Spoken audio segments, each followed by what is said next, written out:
Carolyn Dubois versus Terry Harper.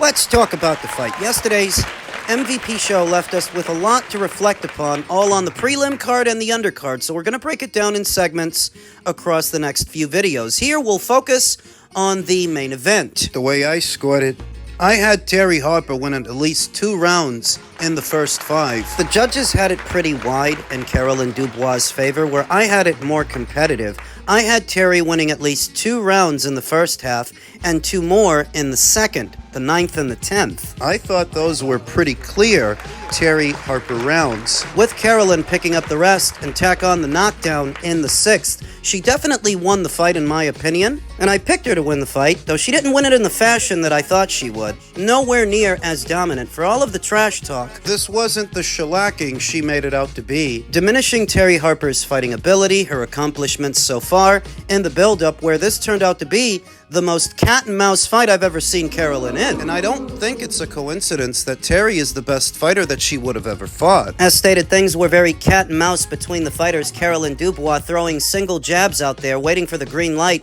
to bring the backhand over from out of the southpaw stance, where Terry Harper, the orthodox fighter, was fencing and fiddling with her lead hand. Mindful of the distance at which the fight was being fought, beating those feet, there was a lot of respect between the fighters early on, and Terry was doing some good work that I don't think the commentators or the judges were appreciating. She did a good job of keeping Carolyn Dubois at bay. Carolyn, who didn't just rush her, didn't mow her down, because Terry kept that lead hand in her face. Kept it out there. Both fighters are landing single punches here and there. Carolyn looking to land that big backhand, that straight left hand, taking a swipe with it every so often, as Terry Harper would then get on her toes and bounce out of striking distance, forcing Carolyn to reset. As stated, it wasn't the dominant showing that Carolyn made it out to be, not even as dominant as I thought it would be, because I had Carolyn winning by way of knockout. The most that she got was a knockdown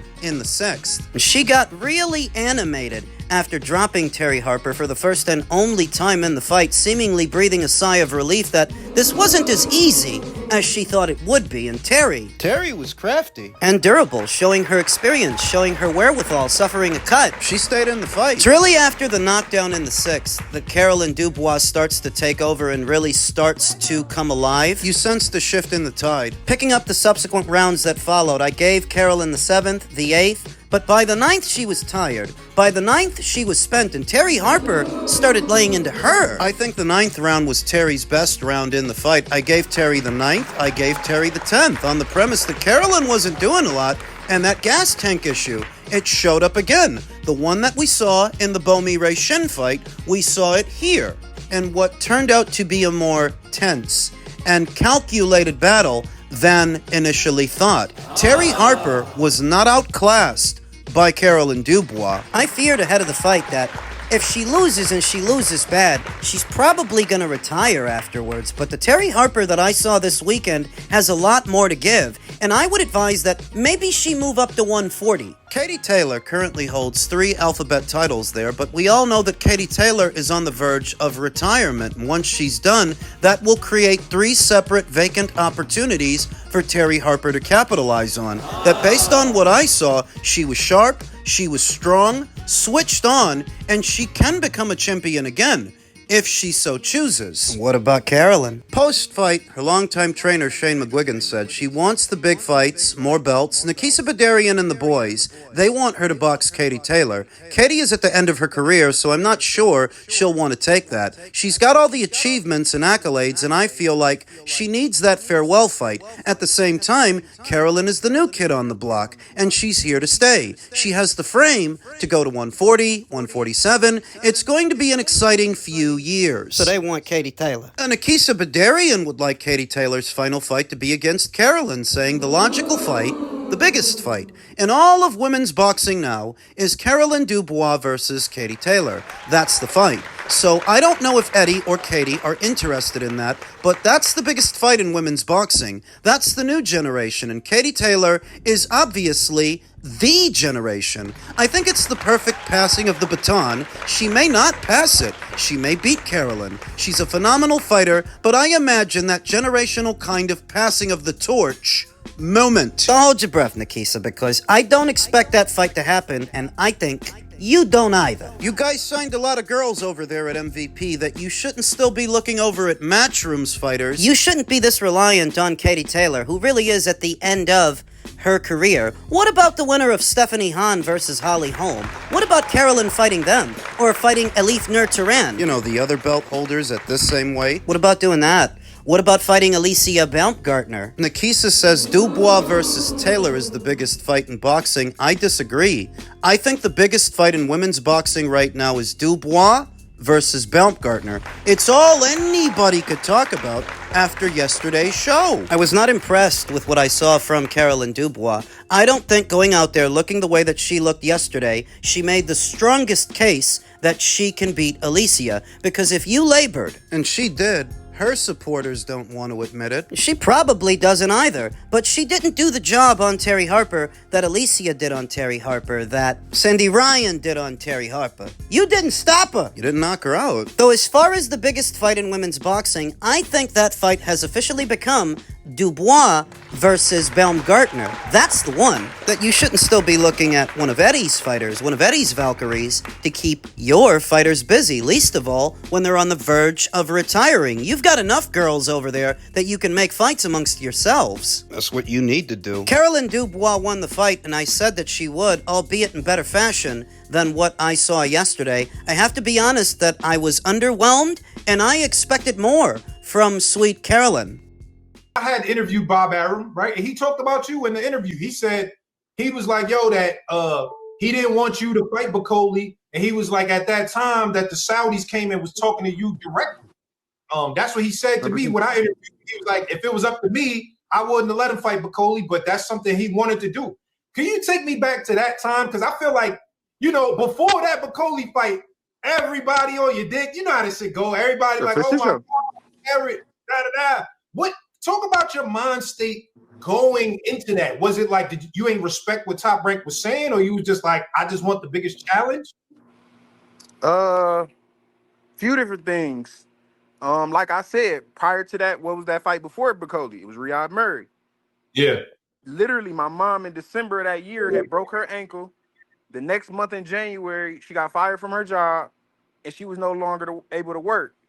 Now, even 4.5, 5 years into my career, and knowing I done made a decent amount of money, but don't have a lot to show for it, you know. Like I said, man, I've never been a kid to hold my tongue, so you know, I reached out, you know, made attempts to say, hey, you know, let's make this right, let's do this to create some stability for the boxer, so that he doesn't have to rely on certain things. You know, fight by fight or whatever the case may be. Like I said, man, things just didn't work out how I wanted it to, or I'm assuming how other people wanted it to. But for my own personal reasons and stuff, you know what I'm saying, I decided to do what I wanted to do. Like you said, Turkey Out of Sheik reached out to me, offered me a fight. I said, yeah. I called. They said, well, that didn't sound right. I said, it sounded right to me. And we made it, and I made it happen. You feel me? Like Bob said. So, no disrespect to them. Hopefully, it's no disrespect to me on their end. Obviously, we still doing business, so hopefully, you know, no love lost, and we can continue doing good business. It's hard to argue with Jared Anderson's rationale in the situation that he described. He did what he had to do, and who could fault him for it? At the same time, it's another example of how the Bob father and the people at Top Rank know what they're doing. They knew that Jared Anderson wasn't ready for a fighter like Martin Bacoli. Anecdotally, I knew it too, which is why I picked Martin to beat him. Understanding that Jared Anderson is not the most physically imposing heavyweight, and he's not the most concussive puncher either, feasting on what were undersized heavyweights like George Arias and Riyad Murray. These guys ain't even 6 feet tall. That souffle still needed more time in the oven, and Bob knew it. I knew it. Watching Jared Anderson's performance against Charles Martin, one of the bigger heavyweights he would have encountered. One of the more experienced ones, too. Got a little bit too used to fighting pocket-sized heavyweights and developed some bad habits, like pulling back in a straight line. Against a Murray, an Arias, a Sidorenko, you can do that because those guys ain't that tall and they ain't got really long arms. But against the Charles Martin, he's getting whacked across the face on his way out of the pocket. Exiting the pocket, he kept getting caught. because Charles has the kind of height, kind of length that he can do that, and Jared Anderson was not yet used to it. So in light of that, ahead of the Martin Bacoli fight, I knew that was going to go sideways, as Martin Bacoli is a lot more dangerous than a Charles Martin, much bigger puncher. Jared Anderson has since rebounded off that loss. He's back in the winner's bracket, now being co-promoted by Top Rank and Queensbury. Perhaps that's what's best. Top Rank doesn't have much of a stake in the heavyweight division, and they don't have that much for Jared Anderson to do. All the money at that weight really is across the pond in the UK, so perhaps it's better that Frank Warren is now involved in Jared Anderson's career, albeit to fatten him up and feed him to Moses. Everybody keep talking about this Moses nigga, so just because y'all saying that shit, if you know what I'm saying, it's a crash course like y'all say, by all means, bruh.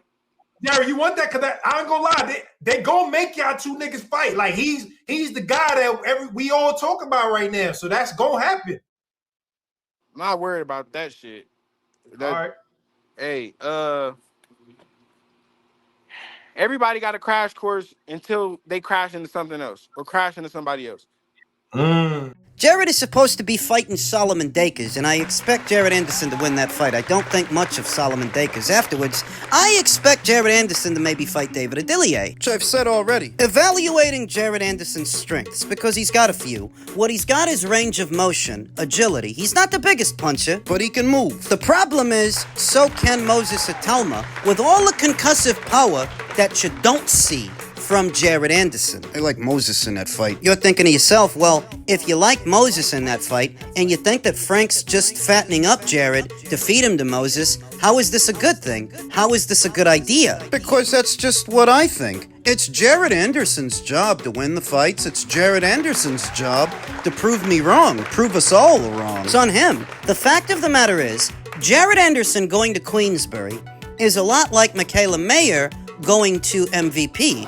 One way or another, that's the best place to be, that's the best place to go, that's the move. The same way that MVP is the place to be for any and every woman boxer is the same way that the United Kingdom is the place to be for any heavyweight, because that's where all the money is. So you can parlay this into an opportunity. It doesn't have to be a crash course. It is what you make it. So even if I think that Moses Itauma stops Jared Anderson, it's up to Jared to prove me wrong. It's up to Jared to make the most of it. Elsewhere in the heavyweight division, as one fight week ends, another begins. Tyson Fury versus Arslanbek Makhmudov has snuck up on us, and it's set to go down this weekend. As Sugar Hill Stewart says, Tyson Fury is in a very happy place before the Makhmudov return. With training camp having wound down, Stewart has got flashbacks to how Fury looked during his preparation for Dillian White in April of 2022. Fury dominated and stopped White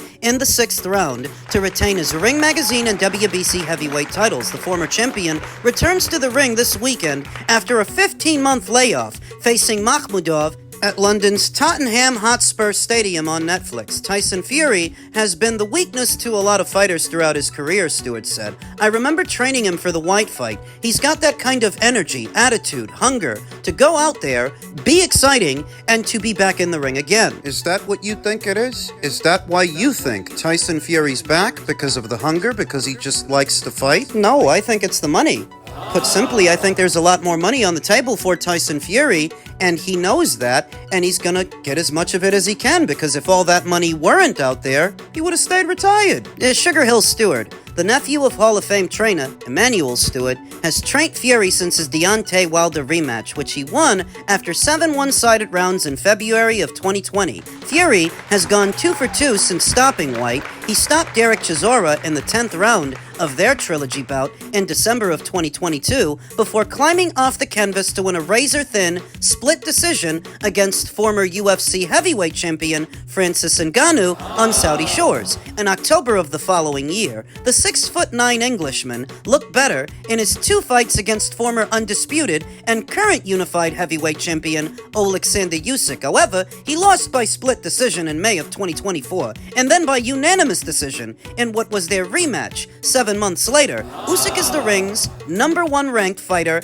pound for pound. Makhmudov has won 2 straight fights since suffering an 8th-round stoppage loss to Guido Vianello in August of 2024. The 6'5" Russian last fought in October of last year, proving a wide winner against British heavyweight Dave Allen in enemy territory in Sheffield, England. Makhmudov didn't look good in that fight with Dave Allen. That victory proved a lot harder to earn than it should have been, but in spite of that, I still view him as a credible threat to Tyson Fury, if for no other reason than Fury's been out for over a year. 15 months away from the boxing ring is a long time for a guy in his late 30s. Especially one who's only really fighting for money. I don't buy into the propaganda, or that at this age Tyson Fury's still hungry. If he's back, it's for the money. Wouldn't be fighting if not for that. As far as Fury is concerned, Makhmudov serves as a precursor to a more significant bout later in the year, though anything can happen when heavyweights of their size face one another. To that point, Sugar Hill Stewart is happy with what he's seen from Fury throughout their Thailand training camp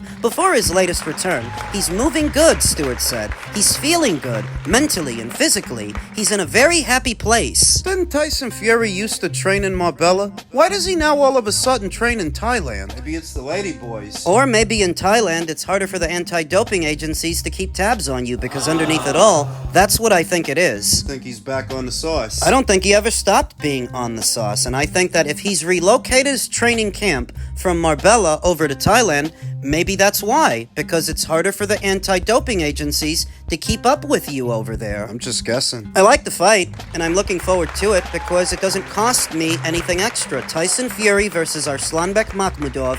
If it were on DAZN, it would have been a pay-per-view, but because it's on Netflix, we all get to see it at no additional charge. Fine by me. And as stated, under normal circumstances, Tyson Fury would be a shoo-in to beat a guy like Makhmudov, but because he's been out for so long, you never know. This could prove difficult. All Makhmudov's got to do is stay in character. All he's got to do is the same thing that Otto Wallin did when he fought Tyson Fury. Put the pressure on. Fury wants to box. You don't let him. You know the old saying, fight the boxer and box the fighter. If Fury wants to box, you turn it into a fight. Make it physical, because for a guy who's been out for about 15 going on 16 months, it's gonna take him a while to get into a groove and get his juices flowing. This fight does have the potential to be interesting, and if nothing else, we don't have to pay anything extra to see it. It's my favorite part. Fury comes through this. There's no reason that he shouldn't be able to meet Anthony Joshua at the end of the year